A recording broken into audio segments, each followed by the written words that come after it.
understands this. The Bidens took $21 million from our enemies around the world. They tried to hide it through fake companies. They didn't pay a penny of taxes on it. They marketed Joe Biden as being able to sell access and influence to some bad people in some bad countries around the world. Well, that was House Oversight Committee Chairman James Comer last night with our own Eric Bolling after he released a third round of bank records earlier this week.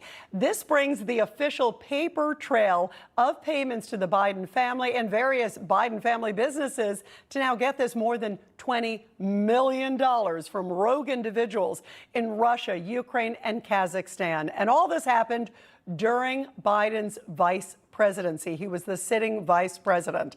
Now, the House Oversight Committee wants to subpoena President Biden, his son Hunter, and other family members and have them testify under oath and also get access to their bank records as well. Joining us now is former Democratic Massachusetts Congressman Barney Frank, and also joining us is the spokeswoman for Make America Great Again, Inc., and also a Newsmax contributor, Karoline Leavitt. It's great to have both of you. Barney, first of all, how bad does it look against President Biden, all this information that's been coming out, especially with the new bank records? It looks bad in this sense. It shows that he was way too indulgent to his irresponsible son.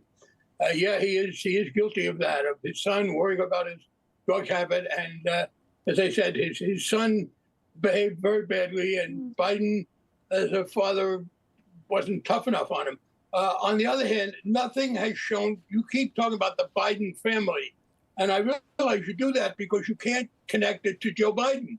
And yeah, presidential families can do things that are problems, but there was still zero evidence that affects Joe Biden. And I was particularly struck, frankly, I think one of the people who should be trumpeting this is Ron DeSantis, because it underlines the incompetence of Donald Trump as an administrator.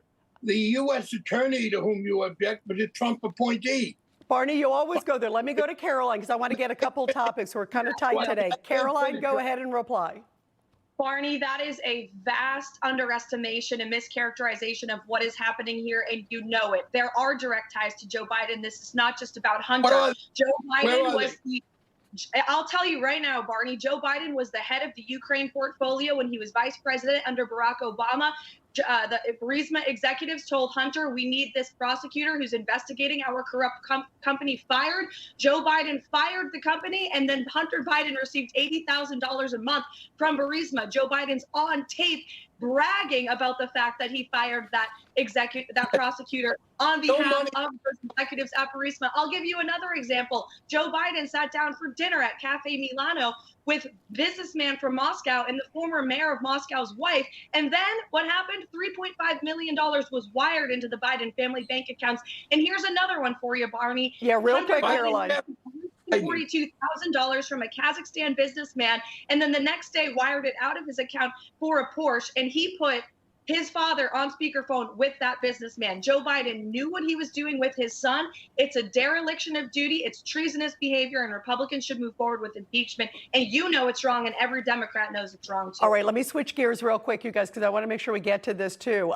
Attorney General Merrick Garland, as you both know, announced yesterday that he's appointed Delaware U.S. Attorney David Weiss, of all people, to be the special counsel in the Hunter Biden investigation. Barney, isn't he compromised? Of all people to pick this guy? I'll speak, and then she'll get to rebut me, and I won't get to answer her points. But here's the point. First of all, he was a Trump appointee. And the other point is this about Trump's incompetence as an administrator. His attorney general, Bill Barr, and his appointee as head of the FBI were in office during this period. This is when Joe Biden was vice president. After Joe Biden became vice president, the Trump administration came in, and Trump appoints the head of the FBI, and he's supervised by the two attorneys general. Trump has to fire his first attorney general, and they don't do anything. If it was so obvious that there was a problem, they would have done something. Secondly, it is not a sweetheart deal. When the judge said, have you agreed to no further prosecutions, the U.S. attorneys people said, no, we have not. That would have been the sweetheart deal. And the plea Oh, agreement. Barney, that's ridiculous. Barney, Let me go to Caroline. Caroline, you got to give a real quick answer. Caroline, go ahead, Caroline. Is there no fairness here? He talks Barney, you. if I you're- try to talk Caroline, about I'm me. sorry, Barney, we just have a tight schedule. Caroline, go ahead real quick. It's not too tight for you to interrupt me when I make a point you don't like. Barney, That's let me not the speak. case, but go ahead, Caroline.